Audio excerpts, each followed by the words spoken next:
outfield and Judge back at DH? Just kind of getting with both of them, and so Judge will probably play right tomorrow in Minnesota, and DH Stanton. So yeah, just that. Jazz said last night that you guys are stepping on necks now.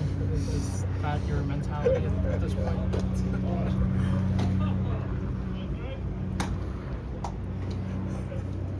That's just Jazz. How would you classify the mentality of these final 14 games? I mean, just look, I think guys are playing with a lot of confidence and understand what's at stake and where we are in the season. And just, I think, really just trying to live in the day. You know, I mean, it's like we got a chance to finish off a great weekend here. Obviously, going up against a great pitcher. So, but it's like I like where the guys are. It's like win or lose. Like, okay, just keep it moving on to the next. And you know, the guys are in a good frame of mind and playing well. How would you describe what Cody has added to your roster this year? I mean, been a star. I mean, in every way, you know, defensively, and the defensive versatility, his athleticism and speed on the bases, just his at-bats, his presence in the lineup, you know, hitting in the middle, pretty much hitting behind Judge all the time, but whatever, right there in the middle. You know, especially with all our lefties, you know, we tend to see a lot of lefties, and obviously he's been amazing against them. So he's been a great player. The fact that you can keep him behind Judge even when you are facing a lefty, Yeah.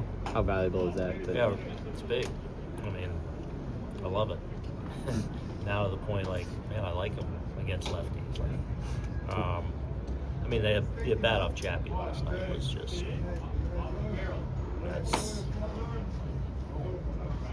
that's an elite at-bat right there. So he's been great.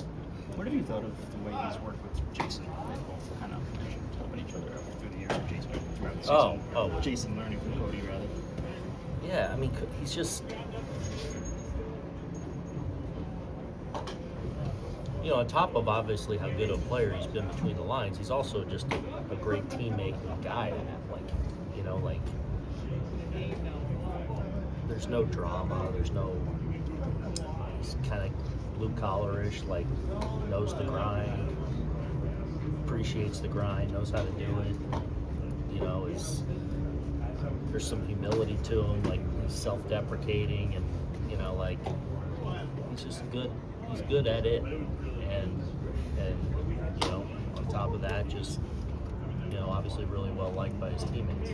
Specifically, what do you think is so unique about his at-bats that you see? He talked about himself being a guy that can sort of hit every quadrant. Yeah.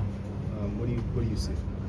That, I mean, his bat to ball and just his hand-eye athleticism. Like, he's a slasher up there, you know, a little bit. Like, you know, a lot of our guys, or some of the better hitters in the league, you know, are control the zone, and you know, he's more, you know, freelancing up there a little bit and can handle different things based on who he's facing. You know, he's got swing versatility and things like that, and I think that goes to his athleticism and just, you know, the kind of skill he has. You mentioned being able to get to Chapman last night.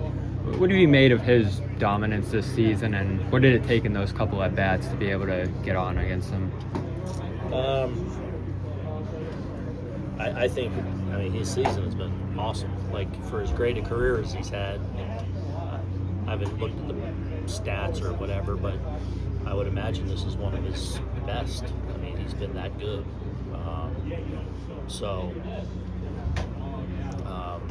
You know, I certainly, obviously he was really good with us mostly, and I saw stretches where, man, the strike throwing was so good that it just, he dominated. He's had probably as long as stretches as I've seen from him, just from afar. Like, you know, obviously towards the end of an amazing season, especially for as long as you've been doing it. What have your thoughts been of Cabby at shortstop? And he's getting his hits at his own bases, but how do you like him in the field? Good. Good. I think overall, like on the year, when you add up Tampa and kind of dig a little, he's really good out there. He's made a couple errors with us here. One the other night where he kind of didn't move his feet on the throw.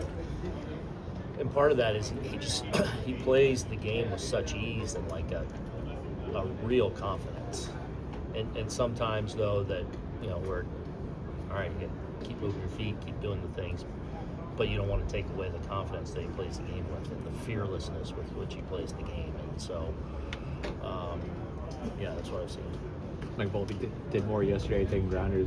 Is he a player for you at this point? I would expect him to be available today, yes. Just key against Crochet, what have you seen from him? I mean, he's an ace,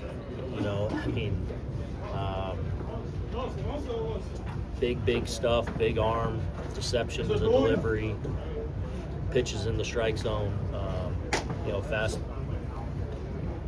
big fastball, cutter, slider, he's tough. I mean, as best you can, easier said than done. You're going to get some pitches to hit, and you got to make hay on those, and then hopefully have the ability to lay off when he is expanding, which he does a good job of, especially when he's ahead, where he can get you to expand because his stuff's so good. So as best we can, we got to do that, and then take advantage of the pitches that we'll get, because we'll get some to hit. You say Volpe's could be a player again today. Going forward, what's your I don't thoughts? know, Randy. Is it a decision every day, or Every day.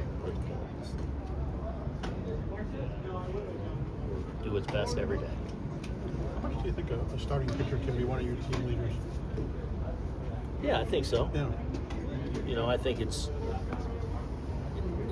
easier and more natural for a position player, obviously, but that doesn't mean the right guy and the right person can't be. I mean, there's always pitchers that are part of your leadership, but being that level maybe you're talking about where they're the guy, it's probably a little rare, but very possible. Cora was saying how Crochet has kind of changed their clubhouse, his work ethic, Yeah. working with young pitchers and stuff. Yeah. I mean, leaders and personalities and culture drivers come and, there's no set way it has to be.